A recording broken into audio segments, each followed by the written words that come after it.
मृत्यु अटल है। एक चतुर व्यक्ति को काल से बहुत डर लगता था और वो हमेशा सोचता था कि मेरी किसी भी क्षण मृत्यु हो सकती है। वो क्या करे। एक दिन उसे चतुराई सूझी और काल को ही अपना मित्र बना लिया। उसने अपने मित्र काल से कहा, मित्र तुम किसी को भी नहीं छोड़ते हो, किसी दिन मुझे भी आकर धर लोगे। काल ने कहा, ये मृत्यु लोक है, जो आया है उसे मरना ही है। सृष्टि का यह श्रेष्ठ नियम है, इसलिए मैं मजबूर हूँ, पर तुम मित्र हो इसलिए मैं जितना रियायत कर सकता हूँ करूँगा। मुझसे क्या आशा रखते हो, साफ साफ कहो। व्यक्ति ने कहा, मित्र मैं इतना ही चाहता हूँ कि आप मुझे अपने लोक में ले जाने के लिए आने से कुछ दिन पहले एक पत्र अवश्य लिख देना, ताकि मैं अपने बाल बच्चों को कारोबार की सभी बातें अच्छी तरह से समझा दूँ और स्वयं भी भगवान भजन में लग जाऊँ। काल ने प्रेम से कहा, ये कौन सी बड़ी बात है, मैं एक नहीं आपको 4 पत्र भेज दूंगा, चिंता मत करो। चारों पत्रों के बीच समय भी अच्छा खासा दूंगा, ताकि तुम सचेत होकर काम निपटा लो।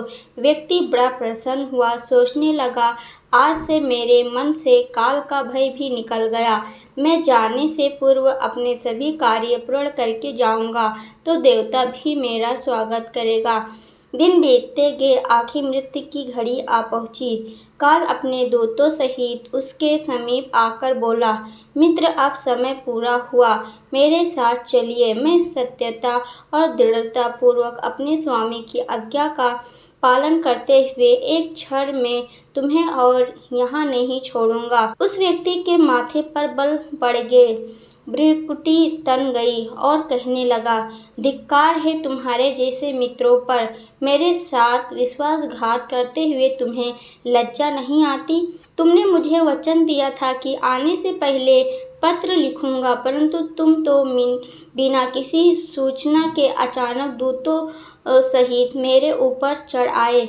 मित्रता तो दूर रही, तुमने अपने वचनों को भी नहीं निभाया।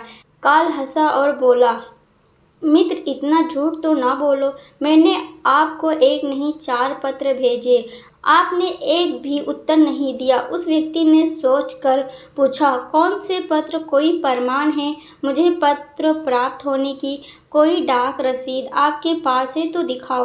काल कहा, मित्र घबराओ नहीं, मेरे चारों पत्र इस समय आपके पास मौजूद है। मेरा पहला पत्र आपके सिर पर चढ़कर बोला, आपकी काले सुंदर बाल उन्हें सफ़ेद कर दिया है, और ये भी कहा कि सावधान हो जाओ, जो करना है कर डालो। बनावटी रंग लगाकर अपने अपने बालों को फिर से काला कर लिया और पुनः जवान बनने के सपनों में खो गए। आज तक मेरे सफ़ेद अक्षर आपके सिर पर लिखे हुए हैं। कुछ दिन बाद मैंने दूसरा पत्र आपके नृत्य के प्रति भेजा। नृत्य की ज्योति बंद होने लगी, फिर भी आंखों पर मोटी सी शीशे चढ़ाकर आप जगत को देखने का प्रयत्न करने लगे।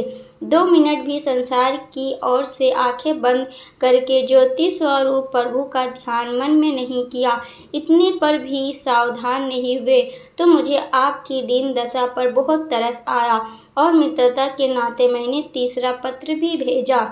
इस पत्र ने आपके दांतों को छुआ, हिलाया और तोड़ दिया। आपने इस पत्र का भी जवाब ना दिया, बल्कि नकली दांत लगवाए और जबरदस्ती संसार के भौतिक पदार्थों का स्वाद लेने लगे। मुझे बहुत दुख हुआ कि मैं सदा इसके भले की सोचता हूँ और ये हर बार एक नया बनावटी रास्ता अपनाने को तैयार रहता है।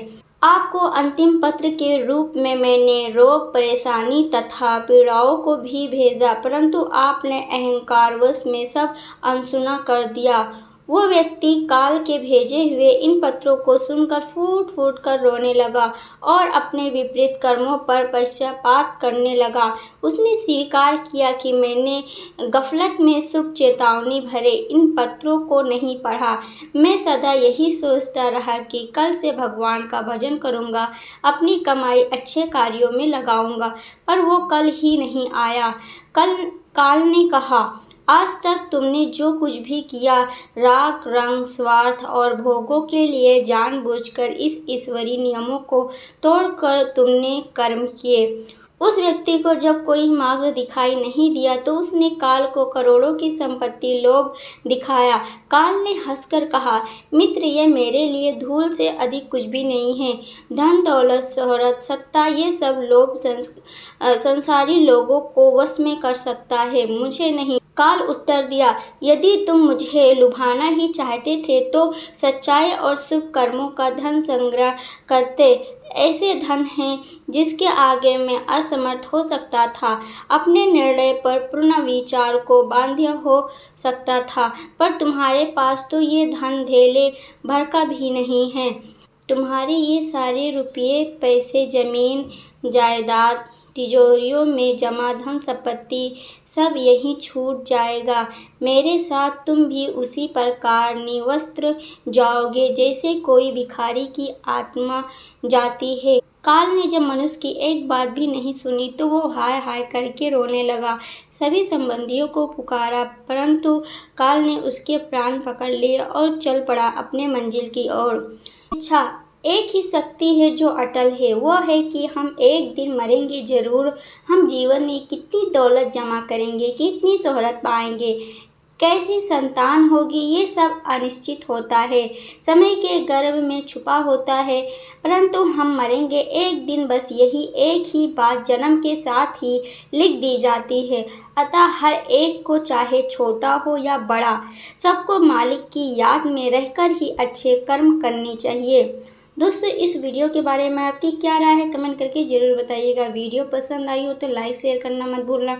अगर आप चैनल पे नए आए हो तो चैनल को सब्सक्राइब जरूर कर लेना। पूरी वीडियो देखने के लिए आपका बहुत बहुत धन्यवाद।